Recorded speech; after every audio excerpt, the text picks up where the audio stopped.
عبادت میں نے پہلے عرض کیا تھا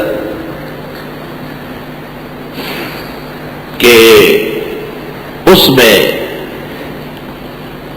تین چیزیں ملحوظ ہوتی ہے، ایک عینا، دوسری کیفا اور تیسری کم۔ عین کیف کم جب اس میں ملحوظ ہو تو اس سے عبادت بنے گی۔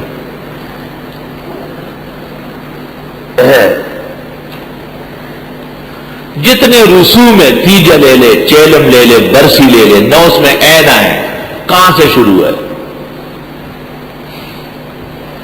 بدعتیوں کے صلاۃ والسلام آپ ان سے پتہ کریں کیفا، آپ یہ کیسے پڑھتے ہیں؟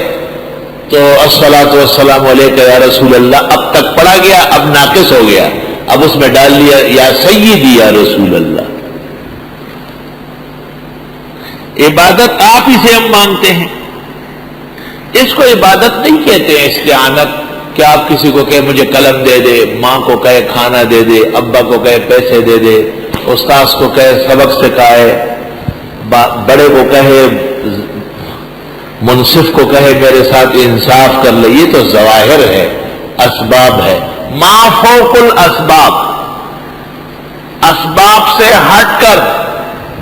دور اور دراز جب ایک آدمی کسی مخلوق کو پکارتا ہے تو تین حال سے خالی نہیں ہے، یا تو یہ وہاں موجود ہے، کوئی اشکال نہیں ہے،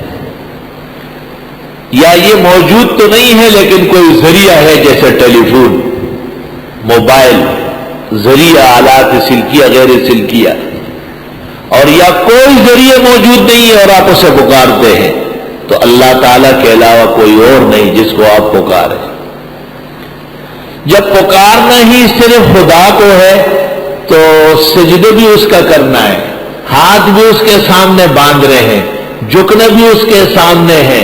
بڑائی بھی اس کی بجا لانی ہے، پاکی بھی اس کی بیان کرنی ہے، حمد و شکر بھی اس کا کرنا ہے، تو اس سے نماز کی شکل بن گئی۔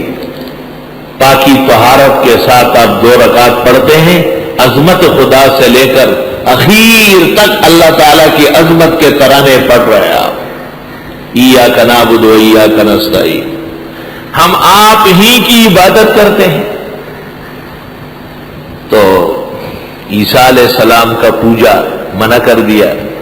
عزیر علیہ السلام کا پوجا منع کر دیا، ملائک کا پوجا منع کر دیا، تو اس کی جگہ حضرت علی کو مشکل کشا کہا جانے لگا، حسن و حسین اور کربلا کے شہداء کی نیاز ہونے لگی، پیرانی پیر کو غوث اعظم دستگیر کہا جانے لگا، اور ان کے نام کی 11ویں دی جانے لگی۔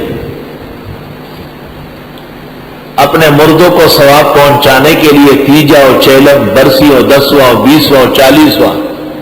اور مختلف بزرگوں کے روح کو پرفتوح کرنے کے لیے عرس کا انعقاد ہونے لگا، تو یہ کہاں ہے عبادت ہے جس میں نہ عین ہے، نہ کیف ہے، نہ کم ہے، کچھ بھی نہیں۔